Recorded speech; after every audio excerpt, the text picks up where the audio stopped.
باقی عوام کے لحاظ سے ہم نے اپنے سیمینار کا سلسلہ تھا رؤیت ہلال سیمینار، اس میں بھی وضاحت کی، لیکن لوگ کچھ گھٹی میں پائی جانے والی دلیلیں ہیں ان سے باز نہیں آتے، وہ ہمیشہ سامنے رکھتے ہیں۔ مثلا چاند جو ہے وہ 29 کو نظر نہ آئے اور 30 کو جب نظر آئے تو اگر وہ چاند موٹا ہو تو اسی کو دلیل بنا لیتے ہیں کہ یہ پھر آج دوسری کا ہے۔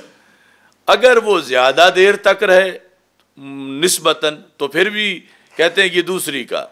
اگر وہ زیادہ روشن ہو تو پھر بھی کہتے ہیں دوسری کا، اگر وہ کچھ اونچا ہو تو پھر بھی کہتے ہیں دوسری کا۔ حالانکہ سائنس میں بھی، علم فلکیات میں بھی اور شریعت میں بھی، تینوں میں یہ چاند کا موٹا ہونا، اونچا ہونا، زیادہ روشن ہونا، کچھ دیر زیادہ رہنا، ان تینوں میں کسی کے نزدیک بھی یہ چاند کی دوسری کی دلیل نہیں ہے کہ یہ چاند دوسری کا تھا تو اس لیے ایسا ہوا، ایسا ہرگز نہیں ہے۔ سائنس بھی اس کو نہیں مانتی اور فلکیات بھی اس کو نہیں مانتے۔ اصل میں یعنی یہ ہے کہ مثال کے طور پر 29 جو چاند کی ولادت ہے، چاند کی ولادت یعنی قران شمس و قمر کے بعد کم از کم 20 گھنٹے گزرنے چاہیے کہ وہ چاند پھر نظر آئے۔ اس سے پہلے چونکہ سورج کی شعاعیں زیادہ تیز ہوتی ہیں، وہ زیادہ قریب ہوتا ہے تو نظر نہیں آتا۔ اتنے گھنٹے گزر گئے ہوں تو پھر چاند اس قابل ہو چکا ہوتا ہے کہ وہ نظر آ جائے۔ پھر آگے موسم کے حالات اور جغرافیائی طور پر کچھ چیزیں مزید اس پہ اثر انداز ہوتی ہیں، جس کی وجہ سے یہ 20 گھنٹے کا جو وقفہ ہے یہ 30 تک بھی جا سکتا ہے کہ تب چاند نظر آئے۔ اب مثال کے طور پر 29 کی تاریخ تھی چاند نظر آنے کی، اور چاند کی ولادت کے بعد 20 گھنٹے گزر چکے تھے مگر چاند نظر نہیں آیا۔ اب چاند جس وقت نظر نہیں آیا تو اگلی شام تک تو اور 24 گھنٹے چاند کو مل گئے، اب چاند بن گیا 44 گھنٹے کا، 20 گھنٹے پہلے تھے اور 24 گھنٹے اور مل گئے۔ پہلے جس وقت 29 کو پورے ملک میں مثال کے طور پر جب چاند نظر نہیں آیا تھا تو اس کا یہ مطلب نہیں تھا کہ چاند ہے ہی نہیں کہیں، چاند اس وقت بھی تھا لیکن نظر نہیں آیا۔ اس وقت تھا ابھی 20 گھنٹے کا، اگلے دن چاند بن گیا 44 گھنٹے کا، اور اب چاند نظر آ گیا ہے، پہلے کسی کو نظر نہیں آیا۔ اب جس وقت نظر آیا ہے تو یہ جو موٹا ہے، یہ جو زیادہ دیر تک رہے گا، یہ جو زیادہ روشن ہے، یہ جو کچھ اونچا ہے زیادہ، اس میں دخل یہ مزید جو اس کو 24 گھنٹے مل گئے اس کا ہے۔ وہ یعنی چاند شمار پہلی کا ہوگا کہ یکم ہے، یہی چاند اگر مثال کے طور پر اس کو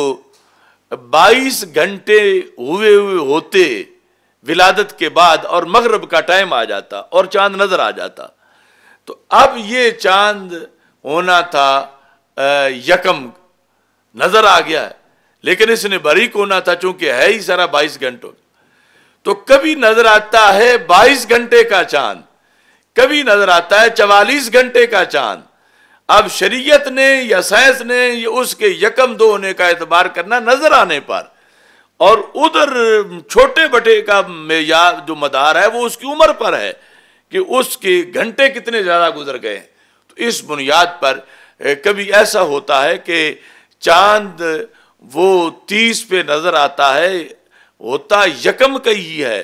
لیکن چونکہ اس کی عمر زیادہ ہو چکی ہے اس بنیاد پر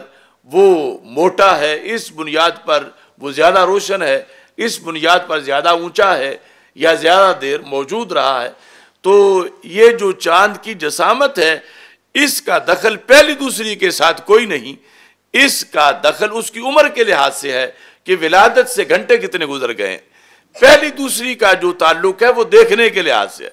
جس دن وہ نظر آیا ہے وہ اس دن کا چاند شمار ہوگا۔ اگر نظر وہ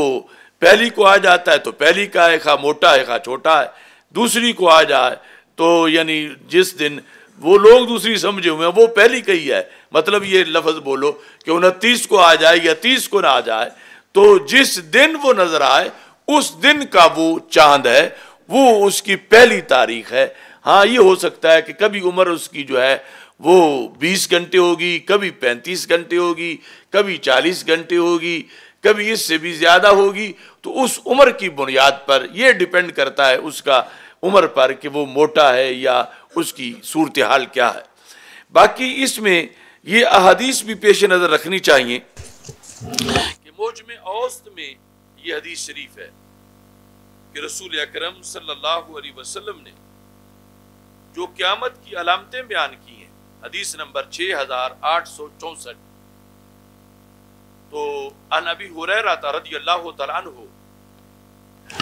قال قال رسول اللہ صلی اللہ علیہ وسلم من اشراط الساعۃ انتفاخ الاہلہ، قیامت کی علامتوں سے ہے چاند کا موٹا ہونا۔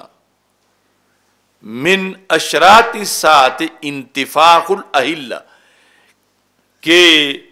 جسامت میں چاند بڑے نظر آنا شروع ہو جائیں، ہلال بعد والا چاند جس دن طلوع ہو اس دن چاند کے سائز کا بڑا ہو جانا، یہ قیامت کی علامات میں سے ہے، یعنی قرب قیامت کی دلیل ہے، جو اصغر علامات ہے، یعنی کہ کل آنے والی ہے قیامت، مطلب ہے جس طرح اور کئی قیامت کی صغرا علامات ہیں ان میں سے ایک یہ بھی ہے۔ رسول پاک صلی اللہ علیہ وسلم ارشاد فرماتے ہیں یہاں تک کہ حتی یرل ہلال للیلتہ، حالانکہ پہلی کا چاند طلوع ہوگا، فیقال ہوا للیلتین، لوگ کہیں گے یہ دوسری کا چاند ہے۔ تو یہ تو خبریں سرکار پہلے دے چکے ہیں، فیقال للیلتین کہا جائے گا، اب کہنے والوں نے بھی یہ کہنا ہی ہے، فیقال للیلتین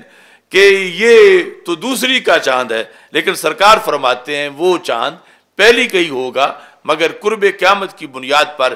جو ہے انتفاخ، اس کا سائز جو ہے وہ بڑا نظر آئے گا۔ ایسے ہی امام بخاری کی جو التاریخ الکبیر ہے اس کے اندر بھی یہ ذکر ہے کہ رسول پاک صلی اللہ علیہ وسلم نے ارشاد فرمایا کہ اشراط الساعۃ ان تروا الہلال تقولون للیلتین، کہ قیامت کی علامتوں میں سے یہ ہے کہ تم چاند کو دیکھو گے کہ اور کہو گے کہ یہ آج تو دوسری رات کا ہے، دوسری تاریخ کا ہے، لیکن وہ ہوگا وہ یکم کا چاند۔ تو اس طرح یہ جو غلط فہمی لوگوں میں اس موقع پر بھی پھیلائی جا رہی ہے کہ کچھ لوگ کہہ رہے ہیں پہلے تو ہمیں اطمینان نہیں تھا، لیکن چاند دیکھ کے ہمیں اطمینان ہے کہ یہ اعلان صحیح ہوا ہے، تو چاند نہیں بتاتا کہ اعلان صحیح ہوا ہے یا غلط ہوا ہے، چاند اسی رات کا یعنی یکم کا ہے، اس کا سائز موٹا ہونا یہ اس بات کی دلیل نہیں ہے، نہ سائنس کے لحاظ سے، نہ فلکیات کے لحاظ سے، اور نہ ہی شریعت کے لحاظ سے۔